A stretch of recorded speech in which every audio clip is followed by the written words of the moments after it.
એના basic stitches છે.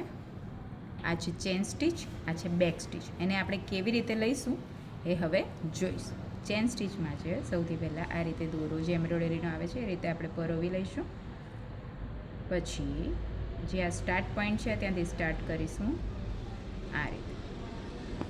હવે જેટલું તમારે ચેનની પહોળાઈ લેવી હોય એટલી સોય તમારે બહાર કાઢવાની રહેશે, એટલી લંબાઈ. આ રીતે દોરો જે છે સોયની નીચે રાખીને ધીમે રહીને આપણે બહાર કાઢીને દોરો કાઢી લઈશું બહાર. આ રીતે આને બહુ ખેંચવાનો નથી અને બહુ પોલો પણ નથી રાખવાનો. આ રીતે એની ચેન જે છે આ એક બની જાય એટલે એને ડ્રોપ કરી દઈને હવે ફરીથી જે રિપીટ કરવાનું છે એ બહારથી નથી લેવાનું, આપણે આની અંદરથી જ લૂપની અંદરથી જ સોય રાખીને પરોવવાનું છે.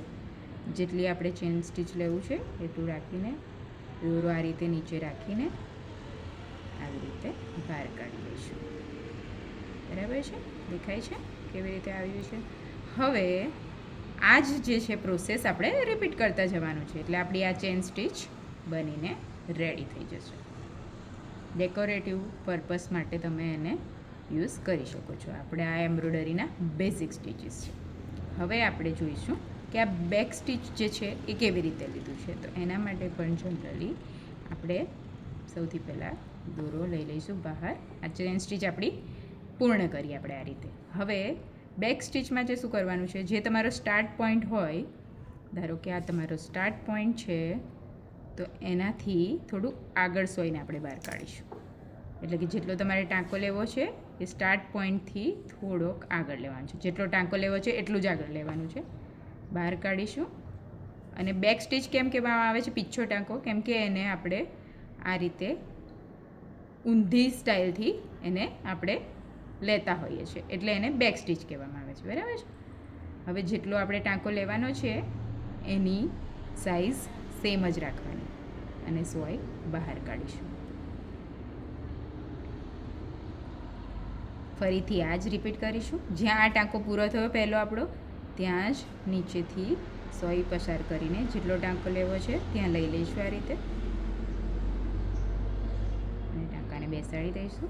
ફરી રિપીટ, જ્યાં સ્ટોપ થયો આપણો ટાંકો પૂરો થયો ત્યાંથી બીજો ટાંકો એના જેટલો લેવો છે એ પ્રમાણે સોય કાઢી લઈશું. આ રીતે રિપીટ કરતા જવાનું છે એટલે આપણો આ બેક સ્ટીચ તૈયાર થઈ જશે. દેખાય છે? હવે આપણે લઈશું સ્ટેમ સ્ટીચ. સ્ટેમ સ્ટીચને આપણે આમળો ટાંકો પણ કહીએ છીએ. એને કેવી રીતે લેવાનો છે? સોય બહાર કાઢી લીધી. હવે સોય આ રીતે રાખવાની છે. આપણે જનરલી બધા ટાંકામાં આમ જોઈએ છે. આમળા ટાંકામાં આપણે સ્ટેમ સ્ટીચમાં આ રીતે સોય લઈશું. જેટલો ટાંકો લેવાનો છે એના અડધો કે એનાથી થોડુંક વધારે લઈને આ રીતે ટાંકો લેવાનો. આવી ગયું? હવે આ જ પ્રોસેસ રિપીટ કરવાની છે. જે ટાંકો લેવાનો છે ત્યાં નથી રાખવાનું, ત્યાંથી થોડું દૂર અડધે કાં તો થોડુંક વધારે લઈને આ રીતે આ પ્રોસેસ રિપીટ કરવાની છે. અને આપણે કહીએ છીએ આમળો ટાંકો. અને આમળો ટાંકો એટલા માટે કહેવામાં આવે છે કેમ કે જ્યારે આ બનીને ફિનિશ થાય છે ટાંકો ત્યારે એને આંબળીને જે આવી રીતે દોરી આંબળીને જે બને લુક એવું લુક આવે છે. જોઈ શકો છો તમે. દેખાય છે? આમળો ટાંકો એટલે જ એને કહેવામાં આવે છે. આ રીતે રિપીટ કરતા જઈશું. અને જે છે દોરો એ આ સાઈડ જ રહેવો જોઈએ આ રીતે જ. એ પછી આમ લઈને તમે કરશો તો એની આખી ડિઝાઇન કે મેથડ આખી ચેન્જ થઈ જશે. દોરો આ સાઈડ જ રહેવો જોઈએ અને સોય આપણી આ રીતે જ જવી જોઈએ. એનું તમારે ધ્યાન રાખવાનું છે.